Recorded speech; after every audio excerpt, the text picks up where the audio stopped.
کم امام چې په دې طریقه باندې تراویح کوي چې نه ورپسې رکوع رسولی شي او نه ورپسې سجده رسولی شي، نه د قومې نه خبرېږي او نه د جلسې نه خبرېږي، او په آخره قاعده باندې چې کینې نو تا التحیات لا ترده ورسولو پورې پوره کړې نه ده او امام سلام ګرځوي. نو دا یاد ساته چې په دې امام پسې تراویح مه کوه، په صفا الفاظو درته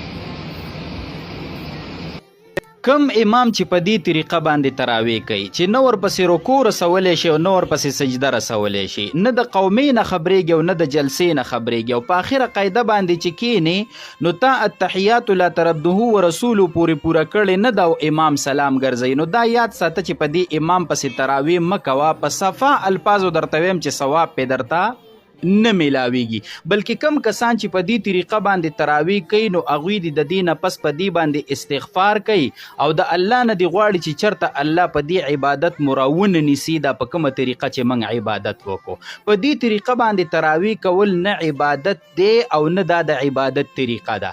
تراویح سنت عمل دی خو سراسر د سنتو خلاف کې، نو ته ماته دا ووایه چې ثواب به د کم ځای نه میلاو شي. تراویح سنت عمل دی خو د سنتو خلاف کې، او دا درته زه اوس ثابتوم.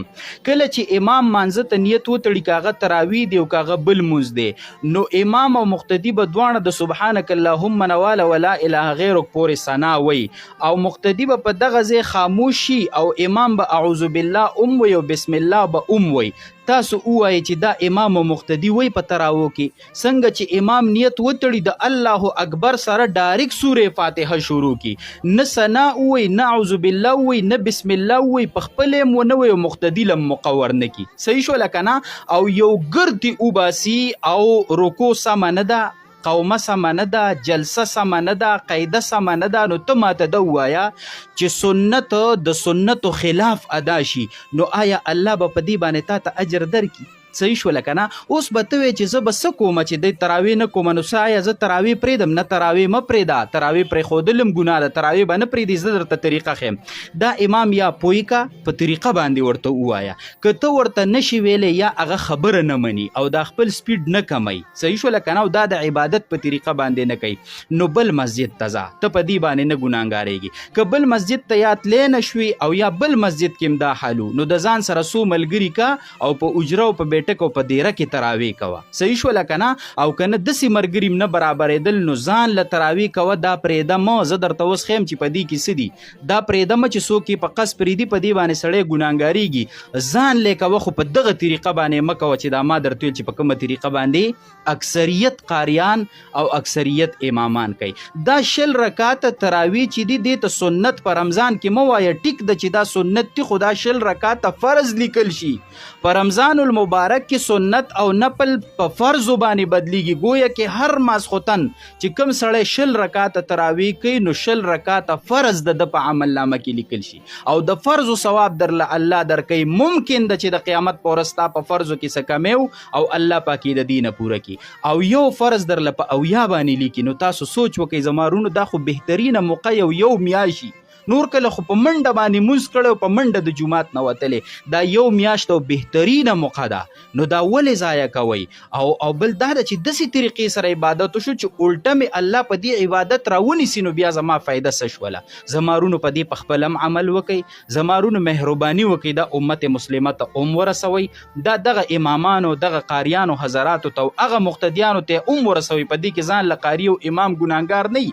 اکثریت عوام زمونږ دا سورکنډۍ خوښوي چې دغه شان سورکنډۍ موږ واړو او بیا موږ ویو چې موږ خو تراویح وکړو. موږ په پښتنو کې دا خبره مشهوره ده چې زما د پلاني امام سره نالګي ده، نو د دې د وجې نه زما په ده پسې مونځ نه کیږي. جمع مې ورپسې نه کیږي. نو په دې خبره باندې یو څو خبرې کوو او د دې مسلې وضاحت کوو چې آیا واقع دا مسله داسې ده که د یو کس د یو امام سره نالګي ده او دا کس په دې امام پسې اقتدا کوي نو د د اقتدا نه صحیح کیږي یا په دې امام پسې د د منځ نه صحیح کیږي. ټیک شوله که نه؟ په دې یو څو خبرې کوو. یا یو امام دی چې هغه د یو مقتدي د اقتدا نیت اړونه کو چې دا مقتدي دی په ما پسې اقتدا وکړي، نو آیا د دې مقتدي دا اقتدا دا جمع دا منځ دا په دې امام پسې صحیح کیږي او که نه صحیح کیږي؟ د دې خبرې لږ وضاحت کو. ګوره چې د ټولو نه اول خو په دې خبره باندې ځان پوهه کا که په یو امام کې دینی خرابي ده ښه د ښکاره دروغ وی، په چغلۍ کې مبتلا دی، ګیره د شرعي حد نه کمی لنډی یا ګیره خری یا نعوذ بالله په یو بدکاری کې دی څه دی د مبتلا دی او دا د ټول قوم ته پته ده، نو بیا خو نه دی امام له امامتي پکار ده ځکه په ده پسې مونځ مکروه دی، او نه دی قوم له پکار دی چې داسې امام وساتي چې هغه ښکاره په داسې ګناونو کې مبتلا دی ځکه دی امام پسې مستقل مونځ به مکروه دی. به وخت ضرورت یو نیم ټایم په ده پسې مونځ کولی شي خو مستقل امام یې نشي جوړولی. یا داسې ده چې ټول قوم ته پته نشته خو یو مقتدي داسې دی چې هغه ته د دې امام د دغې ګناه پته شته چې دا د دې امام عادت جوړ شوی په ده کې دا ګناه مستقل ده. ټیک شوله که نه؟ او یو مقتدي ته پته ده نو مقتدي د ده پرده ساتلي بل چاته نه وایي خو په خپله په ده پسې مستقل مونځ نه کوي، نو بیا ټیک ته ده د دې مقتدي دپاره ځکه چې په دې امام پسې مستقل بیا مونځ نه دی پکار، دا مونځ مکروه دی. صحیح شوله؟ خو که یو امام داسې دی چې په ده کې دینی خرابي نشته، دنیایي معاملاتو کې د مقتدي د سره نالګي، د سود و زیان خبره ده، د ګټې او د تاوان خبرې ده، ټیک شوله که نه؟ یا بله یو خبره داسې ده چې په هغې باندې چیړ چاړ راغلی دی او د دې مقتدي د امام سره نالګي راغلی ده. د مقتدي په زړه کې حسد خیرې دا شته دی، د امام په زړه کې د سره شته دی نه؟ صحیح شوله که نه؟ یا د امام په زړه کې هم دی او د دم ورته په زړه کې دی، نو دا یاد ساته چې دا عذر او بانه هیڅ چرې قبوله نه ده. که د دې وجې نه څوک جمع پرېږدي چې په دې امام پسې زما جمع نه کېږي نو دا خود ساخته مسلې دي، دا د خپل ذهن نه دی عوامو جوړې کړي دي. که ستا د هغه امام سره نالګي ده د هغه په زړه کې هم درته خیرې دی او ستا په زړه کې هم ورته خیرې دی، اګر چې دا خیرې نه دی پکار، دا حسد او بغض نه دی پکار، دا ځان له ګناه ده او په دې خپله سزا ده. خو دلته خو موږ د جمع خبره کوو، د منځ خبره کوو چې آیا اقتدا ورپسې درسته ده که نه ده، نو باوجود د دې م ورپسې اقتدا څه ده دا صحیح ده. که ستا ور سره نالګي ده او د هغه هم در سره نالګي ده او د یو بل سره ګړار هم نشته، خبر هم نشته، یو بل په مخ هم نه ورځي، خو دا امام جمع ته ودرېدو او تا ورپسې اقتدا وکړه نو ستا مونځ ورپسې بالکل درست دی، مونځ دې ورپسې کېږي. لهذا که دا عذر او بانه څوک ګوري نو دا عذر او بانه نه قبلیږي. یا یو امام د یو مقتدي د اقتدا نیت د سره اونکي چې لکه زه د د اقتدا نیت نه کوم او دا مقتدي باوجود د دې راشي په دې امام پسې نیت وتړي نو بیا هم د ده مونځ درست دی، جمع درسته ده او مونځ یې صحیح دی، مونځ ورپسې کېږي ښه. لهذا دا یو داسې مسله ده چې په دې عوامو کې مشهوره ده او داسې یو جومات بنئ چې په هغې کې یو څو مقتدیان داسې نه، نو لهذا د مسلمانانو سره شریکه کوي چې دا مسله واضحه شي ټولو ته. وصلی الله علی النبی.